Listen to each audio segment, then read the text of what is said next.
ಹಾಗೆ ಸ್ಪೆಷಲ್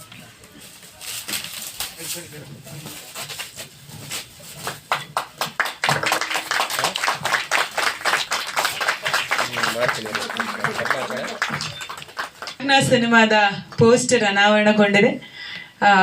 ಮೇಲ್ನೋಟಕ್ಕೆ ಇದು ಯಮಧರ್ಮ ರಾಯ ಜೊತೆಗೆ ಚಾಕ್ನ ಅಂದ್ರೆ ಸುಟ್ಟದ ಮಾಂಸ ಅದರ ಮಾಡಿ ದಯವಿಟ್ಟು ಲಾಂಚ್ ಮಾಡಿ. Thank you.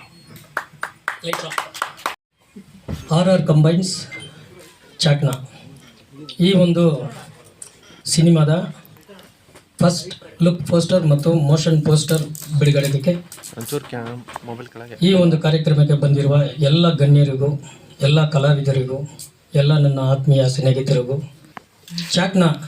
ಚಾಕ್ನ ಅಂದರೆ ಕಲಾಸಿಪಾಳ್ಯ ಎಲ್ರಿಗೂ ನೆನಪು ಬರುತ್ತೆ. ಅದು ಒಂದು ಅಲ್ಲೇ ಹಿಸ್ಟ್ರಿ ಇದೆ. ಸಾರಾಯಿ ಅಂಗಡಿ ಇದ್ದಾಗಿಂದ ಈಗ ಸಾರಾಯಿ ಅಂಗಡಿ ಹೋಗಿ ಬ್ರಾಂದಿ ಆ ಥರ ಬಂದಿದೆ. ಆದರೂ ಚಾಕ್ನ ಅಂಗಡಿ ಇನ್ನೂ ಅಲ್ಲಿ ಫೇಮಸ್ ಆಗಿ ನಡೀತಾ ಇದೆ. ಒಂದು ಕುರಿ ಒಳಗೆ ಇರುವ ಮೂಳೆಯಿಂದ ಹಿಡಿದು ಲಿವರ್, ಬೋಟಿ, ಕಿಡ್ನಿ ಈ ಥರ ಪ್ರತಿಯೊಂದು ಅಲ್ಲಿ ಚಾಕ್ನ ಮಾಡಿ ಅದು ಒಂದು ವ್ಯಾಪಾರವಾಗಿ ನಡೀತಿದೆ. ಈ ಒಂದು ಕಾನ್ಸೆಪ್ಟಲ್ಲಿ ಚಾಕ್ನ ಅಂದರೆ ಮನುಷ್ಯ, ನಾವು ಕುರಿನ ಹೇಳೋದಕ್ಕೆ ಮುಂಚೆ ಮನುಷ್ಯರ ಹೊಟ್ಟೆ ಒಳಗೂ ಅದೇ ಸೇಮ್ ಇರುತ್ತೆ. ಸೊ ತಪ್ಪು ಮಾಡಿದ್ರೆ ಶಿಕ್ಷೆ ಅನ್ನೋದು ಎಲ್ರಿಗೂ ಗೊತ್ತಿದೆ. ಒಳ್ಳೇದು ಮಾಡಿದ್ರೆ ದೇವರು ಬರ್ತಾನೆ ಅಂತಾರೆ, ಕೆಟ್ಟದ್ದು ಮಾಡಿದ್ರೆ ಯಮನೇ ಬಂದು ಮುಂದೆ ನಿಂತ್ಕೊಳ್ತಾನೆ. ಸೊ ಪನಿಷ್ಮೆಂಟ್ ಕೊಡೋಕ್ಕೆ ನಮ್ಮ ಸಮಾಜದಲ್ಲಿ ನಾನು ನನ್ನ ಕಣ್ಣಿಂದ ನೋಡಿರುವ ವಿಷಯಗಳನ್ನು, ಅದು ನಿಜವಾಗಿ ನಡೆದಿರೋ ಕೆಲವೊಂದು ಘಟನೆಗಳನ್ನು ಈ ಕಥೆಯಲ್ಲಿ ಸೇರಿಸಿದ್ದೀನಿ. ಸುಮಾರು 33 ವರ್ಷದಿಂದ ನಾನು ಸಮಾಜ ಸೇವೆ ಮಾಡ್ತಿದ್ದೀನಿ. ನನ್ನದು ಒಂದು ಟ್ರಸ್ಟ್ ಕೂಡ ಇದೆ. ನನ್ನ ಟ್ರಸ್ಟಲ್ಲಿ ಒಂದು 23 ಜನನೂ ಇದ್ದಾರೆ. ಸೊ ವರ್ಷಕ್ಕೊಂದ್ಸರಿ ನಾವು ನಮ್ಮ ಟ್ರಸ್ಟ್ ಪರವಾಗಿ ಕಾರ್ಯಕ್ರಮಗಳು ನಡೆಸಿ ನಾವು ಸಮಾಜ ಸೇವೆ ಮಾಡ್ತಿದ್ದೀವಿ. ಆ ಒಂದು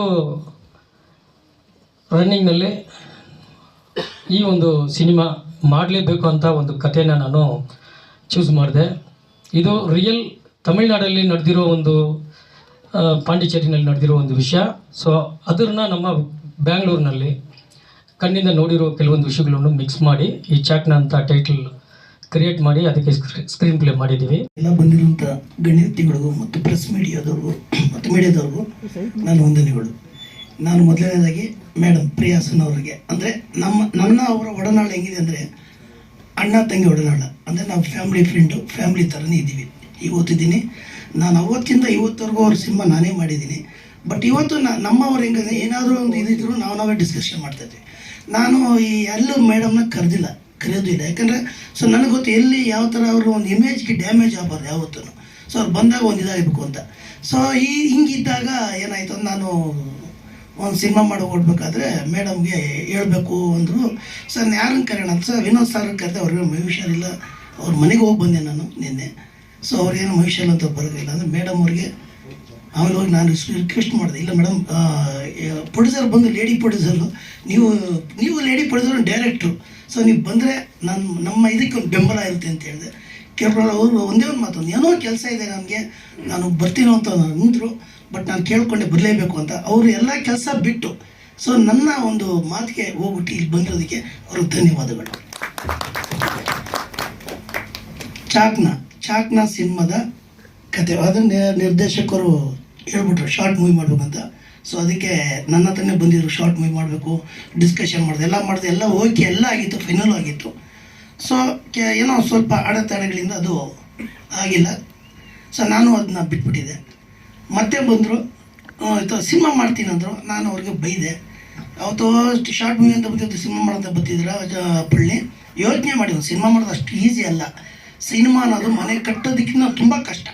ಮನೆಯವ್ರು ಕಟ್ಬಿಡ್ಬೋದು, ಸಿನಿಮಾ ಮಾಡೋದು ತುಂಬ ಕಷ್ಟ ಇದೆ ಅಂತ ಹೇಳಿದೆ. ಇಲ್ಲ, ನನಗೆಲ್ಲ ಸಪೋರ್ಟ್ ಮಾಡ್ತಿದ್ದಾರೆ, ಸೊ ನೀವು ನನಗೆ ಸಪೋರ್ಟ್ ಮಾಡಿದ್ರೆ ನಾನು ಮಾಡ್ತೀನಿ ಅಂದರು. ಸೊ ನಾನು ಯಾವಾಗ ಅಂದೆ, ಹೊಸಬ್ರಿಗೆ ನಾನು ಯಾವತ್ತೂ ಸಪೋರ್ಟ್ ಇರುತ್ತೆ. ಎಷ್ಟೋ ಜನಕ್ಕೆ ನಾನು ಸಪೋರ್ಟ್ ಮಾಡಿದ್ದೀನಿ. ಇವತ್ತು ಎಲ್ಲರೂ ನನ್ನ ತುಂಬ ಪ್ರೀತಿಯಿಂದ ಇದು ಮಾಡ್ತಾರೆ.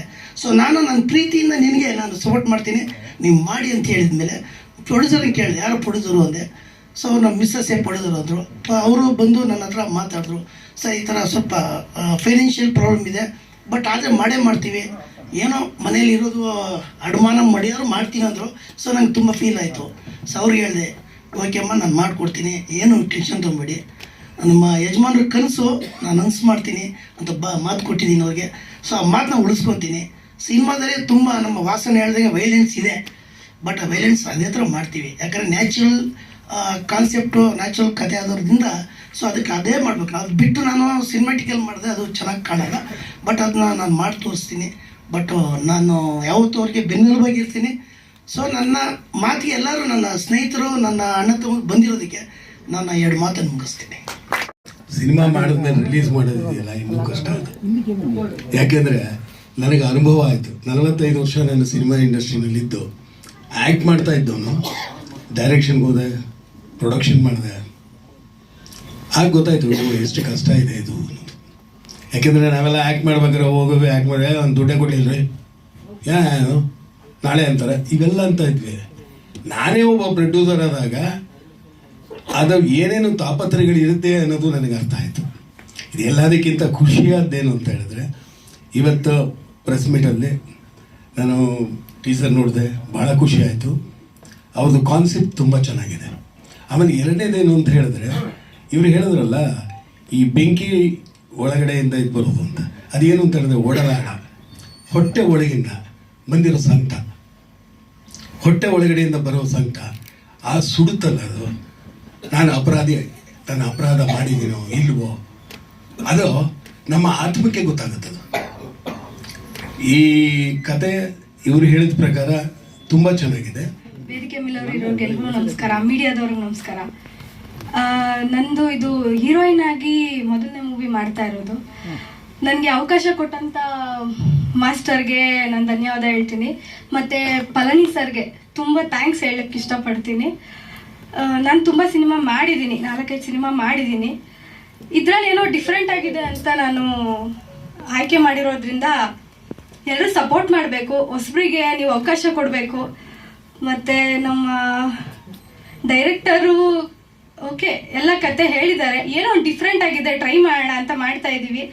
ಕನ್ನಡ ಸಿನಿಮಾನ ಥಿಯೇಟರಲ್ಲೇ ನೋಡಿ, ಪ್ಲೀಸ್ ಎಲ್ರಿಗೂ ಸಪೋರ್ಟ್ ಮಾಡಿ. ಮೀಡಿಯಾದವ್ರಿಗೆ ಥ್ಯಾಂಕ್ ಯು. ಇದೇ 2ನೇ ಚಿತ್ರ. ಮೊದಲನೇ ಚಿತ್ರ ನೋ ಪಾರ್ಕಿಂಗ್ ಅಂತ, ನಮ್ಮ ಡೈರೆಕ್ಟರ್ ಸರ್ ನಾಗೇಂದ್ರ ಪ್ರಸಾದ್ ಅವರು, ಪ್ರೊಡ್ಯೂಸರ್ ಅಂತ ಕುಮಾರಣ್ಣ. ಇದು ನಮ್ಮ 2ನೇ ಸಿನಿಮಾ. ಓಕೆ, ಚಾಕ್ನ ಬಗ್ಗೆ ಹೇಳಿ, ನಿಮ್ಮ ಪಾತ್ರದ ಬಗ್ಗೆ ಹೇಳಿ, ಹೇಗೆ ಸೆಲೆಕ್ಟ್ ಆದ್ರೆ, ನಿರ್ದೇಶಕರ ಬಗ್ಗೆ. ಕ್ಯಾಮ್ರಾ ನೋಡ್ಕೊಂಡು ಆ ಕಡೆ ಮಾತಾಡಿ. ನನಗೆ ಒಂದು ಚಾನ್ಸ್ ಕೊಟ್ಟಿದ್ದಾರೆ ನಮ್ಮ ಡೈರೆಕ್ಟರ್ ಸರ್, ಪಳನಿ